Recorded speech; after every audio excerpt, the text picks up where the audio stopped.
So what I want to tell you a little bit about today is a grant effort that's been supported by the U.S. Department of Defense, which really helps us to take some of this information that we have and make this actionable. So I apologize for the translation between Mac and PC here, but the goal of this study is to improve clinical trial design in order to be able to, at least in the United States, to accelerate FDA approval of these diagnostic tools and therapeutic agents for TBI. The essential first step to this, though, really requires that the investigators and the regulators have a range of validated biomarkers and clinical outcome assessments that can permit more accurate disease condition diagnosis, identify subpopulations that benefit from the therapy, and provide a refined outcome. So today we stratify based upon the Glasgow Coma score, where we're honored to have Sir Graham Teasdale here, who developed this and also helped to develop and was around for the development of the GOSE, or the Glasgow Outcome Score. And these have really anchored many of the studies, and I think some of us believe that while these remain very important tools, just like with everything that we have, there's certain limitations to these. And so the notion is, can we improve on stratification? So for example, with CT scanning, we realized that some of the people that had a GCS of 13, 14, 15, we had a hard time calling them mild, and so we called them complicated mild. And it just spoke to the fact that we're using CT scans, as you brought up, Walter, about how we're starting to use this in the management of this. So maybe there's a way to stratify based upon imaging biomarkers, blood-based biomarkers, and in the outcome assessment, do we need more refined measurements of things like cognitive function or psychological health to help us to understand this? So this effort was really to take some of the existing information and identify some of these and work very, very closely with our Food and Drug Administration, or as we say, the FDA. So one way to look at this is that TRACK-TBI, which is the sister study to CENTER-TBI. We started with a pilot study. We really started even before that with the common data elements. And these studies were designed to be complementary. And so there's more of a CER approach to what's happening with CENTER, and we have more of a precision medicine approach to some degree. But we're trying to then get the data out of this and then share this with the Food and Drug Administration in order to be able to have what we would call qualified measurements, biomarkers for enrichment stratification. Is it possible for a certain kind of outcome study that we might want a cognitive measure instead of, as I've learned today, a measure of really, social handicap here, which is what the GOSE is. So ultimately then, to get to patients, at least in the United States, we have to travel through the FDA, and that's really what this journey's been about with this grant. So one of the things that this has provided is that it has put traumatic brain injury, even though we've heard this morning about all the incredible public health issues that exist with traumatic brain injury worldwide, this really wasn't on the radar screen of the FDA. And so last year they held their first public workshop for traumatic brain injury, where we talked about biomarkers, blood-based biomarkers, imaging biomarkers. How could we use these to better define patients for clinical trials? And we had over 500 folks in attendance and via webcast. And importantly, we had pharmaceutical companies there and device companies. So because of the failure in these clinical trials, these folks have run away. And so this was a way to start to coax them back and to let them know that we're thinking about probably improved ways of doing these in the future.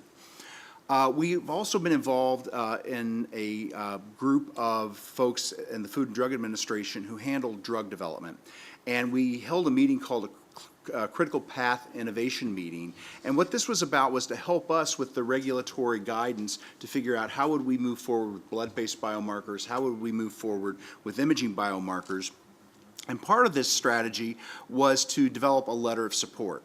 So what is a letter of support? So we'll touch on this just briefly. The EMA, the European Medicines Agency, and the FDA both have these mechanisms of letters of support. And what they serve to do is that they come out of the drug development side of the FDA house, and it is a public expression of their acknowledgement of the potential value of these biomarkers. So what it does is it transmits to the potential sponsors, the drug companies, that the FDA is interested in looking at new biomarkers to improve clinical trials. So while it doesn't seem to have a lot of academic value, this doesn't get published in a high visibility journal, it gets read by the regulators and it gets read by the companies, which really do help to change the way that they look at this. So it improves the visibility of specific biomarkers, it encourages data sharing, and then stimulates hopefully additional clinical trials. They're posted publicly on the CEDAR website. So we initially started with a neuroimaging biomarker. So we know, and this was very nicely shown in the figure in the Lancet paper here, that we're starting to look at things like axonal injury and cortical contusions, which you can see much better on an MRI scan than you can sometimes on a CT scan. And so these were highlighted as potential biomarkers for enrichment using the common data elements definition that diffuse axonal injury was 4 or more of these traumatic axonal injuries. So this is the timeline for putting this together. And in April of this year, we received our first letter of support for traumatic brain injury for these imaging biomarkers. And it was really fueled from this effort that grew out of INTBER from TRACK-TBI. And we have another submission now for blood-based biomarkers that includes a dossier of the current state of the knowledge with things like GFAP, UCHL1, S100, NSE. And again, we're anticipating a response from them by the end of the year in support of using these for future clinical trials as well. So we really very much want to continue our interactions with our European colleagues, and we think that these pipelines that we develop for this regulatory science can be readily used with the EMA. And so one of our prior INTBER meetings, we had someone that was a representative of the EMA, and we see a pathway that we've helped to forge in the States, but that can be replicated here in Europe as well. So just to revisit the timeline and then finish my presentation here, all of this work really started with a group of people, many of which are in the room today, around a consensus conference that we did. Sir Teasdale was there, Andrew, Nino, many of the people were there, where we really started to question how are we going to move forward in the field of TBI.